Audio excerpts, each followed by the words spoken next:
Okay, so you've been looking at homes online, you've researched neighborhoods and schools, and you're ready to see homes in person.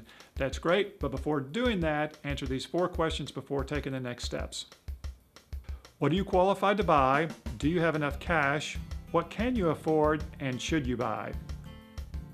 You need to speak to a loan officer and determine what you are qualified to buy. Among other things, your income, debt, credit scores, and available cash will be reviewed. Once your loan officer understands your financial situation and goals, he or she will be able to advise you on the best loan program for you and give you an approval letter. The loan program that you choose will determine the amount of cash you'll need for a down payment, but you'll also need additional cash for closing costs. Here's a summary of closing costs to expect. Transfer and recordation taxes run about 1.1% of the sales price.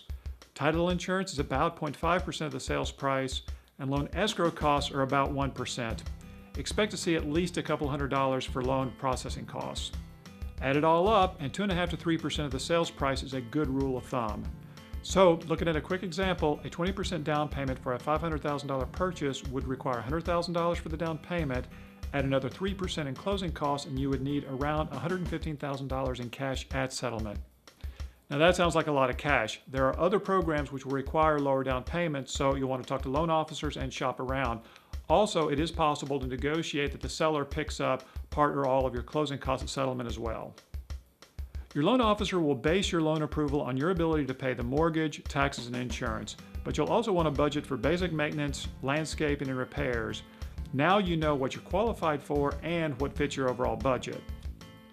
And lastly, now's the time to question if you should even buy at all. If there's a good probability that you will move in the next 2 to 3 years, then renting is likely a better option. Buying and selling costs here are very high. That $500,000 purchase could easily cost you $50,000 in buying and selling costs, and that money's gone forever. So with a time period that's 4 to 5 years or longer, even with modest home appreciation, the financial benefits of home ownership can easily compensate for the high costs of buying and selling. Okay, good luck. Now you're ready for the next step. To see all homes for sale and more information about buying in Montgomery County, Maryland, check out our website, MoCoRealEstate.com, and thanks for watching.